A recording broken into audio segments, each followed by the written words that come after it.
Hello all, I hope you're doing well today. I saw this video that's gone viral on social media of a young Christian lad being smacked with an egg on his head, as well as being poured water on and pushed around by some denizens of modernity.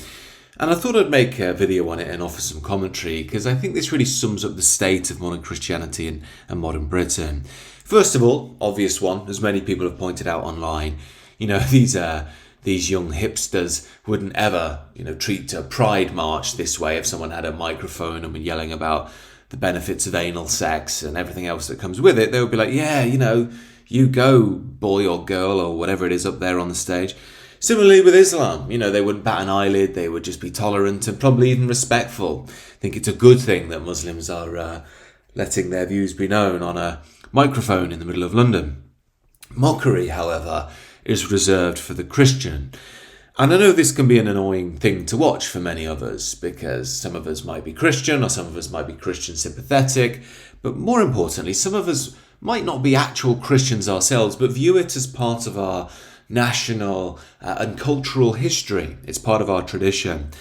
And ironically enough, I think that's another reason why these youngsters are so cruel to this young lad. And that's probably because they do think that Christianity is their tradition still deep down. That's why they're so horrible to it. They think that anything that is theirs, remember, is Western, and they will have been brought up in modernity, meaning their brains are filled with liberalism, which means in turn that, anything that's white and Western is bad by its very nature. But they also view it as theirs, so, you're more comfortable to pour scorn on what you feel is yours rather than what is the other. Remember, we're told in this day and age that we're bigoted towards the other. The reality is the opposite. The liberal mainstream almost forces you by law to be endlessly welcoming to the other.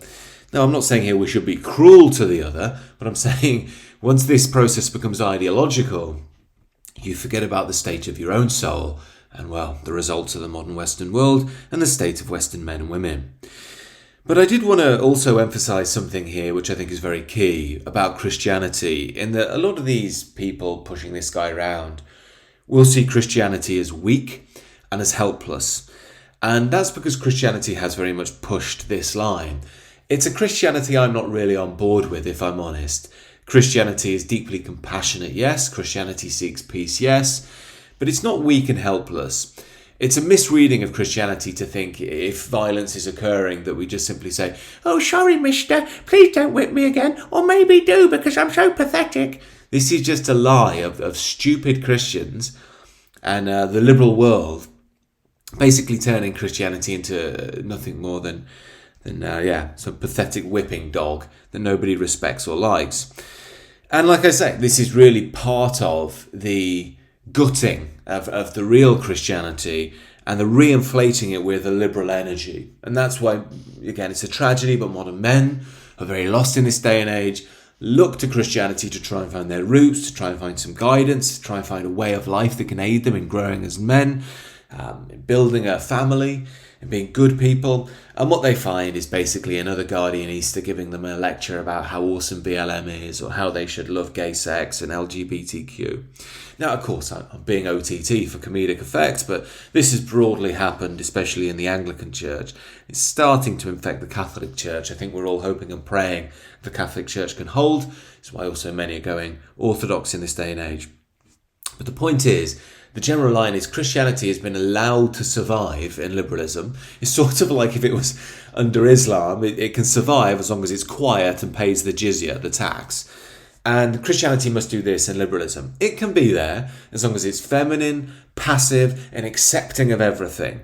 Except boundaries. It's not allowed any boundaries, which is why you get lesbian bishops and things like that now. But the real reason that this is done is because it must do what the demand of liberalism is of the age, and that's deny the positive masculine energy. As I've said many times on the channel, it's why if you hear masculinity spoken about in the mainstream, it's either toxic or it's good in that it apes femininity. I remember once, years ago, they had this show, Loose Women. You may have heard of it. It's these squawking women in the day talking about how, toxic men are or whatever. And they shifted it round to have loose men. Dear Lord. Anyway, they had these loose men on. I was thinking, this is a perfect example of what modernity does to masculinity. Be good men. Be like the women. Come on, guys. Let's have a good chinwag about how toxic we are. I've said before, I get it. If some man is going through some brutal experience and thinks he's got to be so tough he can't talk about it, fine. But this is a minor dimension of life. They extrapolate that onto the whole of the culture and then make out that's all of masculinity. And by doing that, they poison men. They poison young men especially. They stop them from growing up. And they basically make them androgynous, which, as you can imagine down the line, leads to all this trans madness because already the young men are being made spiritually trans. But the point is here that we've neglected God the Father. When we neglect the masculine, we neglect God the Father, which is the Western Christian representation of that universal energy. And what does that mean? Well, if you have no father in a transcendent sense, in a cultural sense, in a traditional sense, you have no one to play the father's role in the home. Now remember, the father's role in the home in the Western context is rooted in God the Father originally anyway. But think about what a father is supposed to do in the home. The mother is the more compassionate one, and she's more compassionate by nature. I even see it with my wife now. I was saying, our son's nearly 2, and I'm thinking, great, soon we can get him to the rugby club, to the football club. And she's like, I don't want him to be a rugby player. And I'm saying to my wife, look, don't be so stupid and soppy, he'll be fine. But what if he breaks his leg? This is what women think, and that's normal for a mother. She wants to protect her baby, that's completely normal. But it's the father's role to say, he'll be all right, dear. It's very good for him. The benefits are going to massively outweigh the negatives. And he's a young lad. He needs to get rolling around and tackling other lads and maybe even having the odd punch-up. It's good for your formation as a young man. Not to embrace violence, it's how to deal with violence. And of course, that's what the father does, archetypally. Offers that challenge. You can be more than you are. It's, of course, what God the Father is in the Christian tradition all over. It's why when we're our weakest and we're most broken, our ego is normally pierced and we can let God in. And at that point, we can be shown we're more than we ever could have thought we were in the past. So if you listen to a lot of real Christian testimony, people will say, I was in jail, or, I was stuck in a woman, or whatever it is. And they will have found something inside of them that transcended that experience and allowed them to renew who and what they are. But also, I think it's important to remember that it's the father who implements discipline and structure that has the power to stand up to the bully. And if the bully tries it, the bully's going to find out pretty quickly why that's a bad idea. That's been removed from Christianity. It's been defanged. And again, people think, yeah, but didn't Christ die on the cross? That's a different metaphysical matter of dying for mankind. And remember, he didn't just die and that was it. He descended into hell to overcome Satan. Descended into hell for 3 days to overcome Satan. That's the real story. Then, of course, he did and transcended his mortal form and took his seat at the right hand of the Father. Again, it's very symbolically powerful that. It's about, yes, we have to face the darkness of the world to overcome what we are. And then we feel like we're evolved by that process. Now, one way that a father can aid his son in growing is via the discipline, the structures that he gives his kid. And I'm sure many of us can remember as kids, we didn't quite understand why you needed boundaries and order. But when you get older, you very much do. You see what happens to people who go off down the wrong track. And it's normal for an extent to kids to go off the wrong track. It helps them learn. But there is a point where they can go too far. And it's like I said before, life is like a path. And we're all going to wander off the path and have a look over there at that interesting tree or whatever.